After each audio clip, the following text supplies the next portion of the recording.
amar chu soi lo thei kanisi lawa kamu phat atang che khan ka mangai em che a ithin lung min sil ve theiam min mai ve em vatita ila khanula khan ke pon ka ngai na khop mai che min ti sela narmo ai skut lua mayang mo min mangayem tinana na ka ngai na che diktak chon hang te mo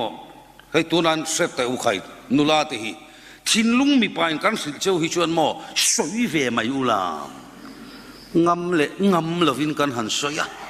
min manga ivm kadu tak meu che ni ithin lung min sil ve ro an ti soi ta mai lo hian mo